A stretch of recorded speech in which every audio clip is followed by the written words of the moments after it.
Hello குழந்தைகளா, welcome to colouring சுட்டீஸ். இன்னைக்கு நம்ம யார வரைய போறோம்னு பாத்தீங்கன்னா, நம்ம ஃப்ரெண்டு நாய்க்குட்டியா தான் வரைய போறோம். வாங்க நாயை பத்தி பேசிட்டே நம்ம நாய்க்குட்டியா வரையலாம். நாய்ங்க ரொம்ப விசுவாசமாகவும் புத்திசாலித்தனமாகவும் மனுஷங்களோட ரொம்ப அட்டாச்சாகவும் இருக்கும். அந்த நாய்களோட பெஸ்ட் ஃப்ரெண்டு யாரு தெரியுமா? நம்மள மாதிரி குழந்தைங்களாம் நாய்க்குட்டிங்களுக்கு பெஸ்ட் ஃப்ரெண்ட். நம்ம பெஸ்ட் ஃப்ரெண்டுகளுக்கு நான் ஒரு பாட்டு எழுதியிருக்கேன். பாருங்களா? பாடிக்கிட்டு பெஸ்ட் ஃப்ரெண்டை பற்றி பேசுவோம். எங்களோட பாருங்க. 1 2 3. My doggy runs so fast you see. He plays outside with bumblebees. He wags his tail and spins around, chasing sticks across the ground. Hop, hop, jump and play, barking happy every day. Floppy ears and paws so small. He is my friend, the best of all.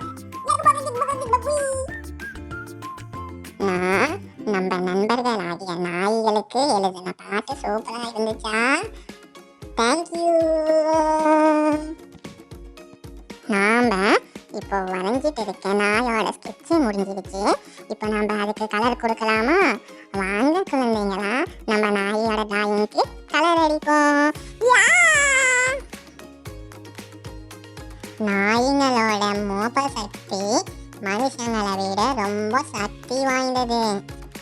மனுஷங்களால 5 million வாசனைகளை உணர முடிஞ்சதுன்னா நாய்ங்களால 300 million வாசனைகளை உணர முடியும்.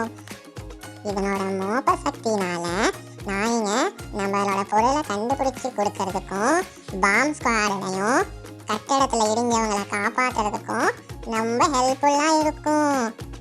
நாய்ங்க மனுஷங்க கிட்ட பழகிறதுக்கு பாடி லாங்குவேஜ்னாலையும் சவுண்டுனாலையும் வாழை நல்லா ஆட்டியும் பழகுங்க. நாய்ங்களுக்கு குச்சியும் பாலும் தூக்கி போட்டால் அதை எடுத்துட்டு வர்றதுக்கு ரொம்ப பிடிக்கும். நாய்களுக்கு மோப்ப சக்தி மாதிரியே காதும் ஷார்ப்பாக இருக்கும். மனுஷங்களுக்கு கேட்காத சத்தம் கூட நாய்களுக்கு கேட்கும்.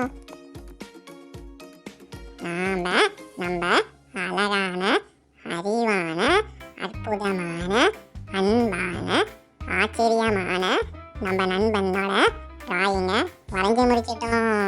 சூப்பரா இருக்குல்ல? அடுத்து நம்ம என்ன வரைய போறோம்னு அடுத்த வீடியோல பாருங்க.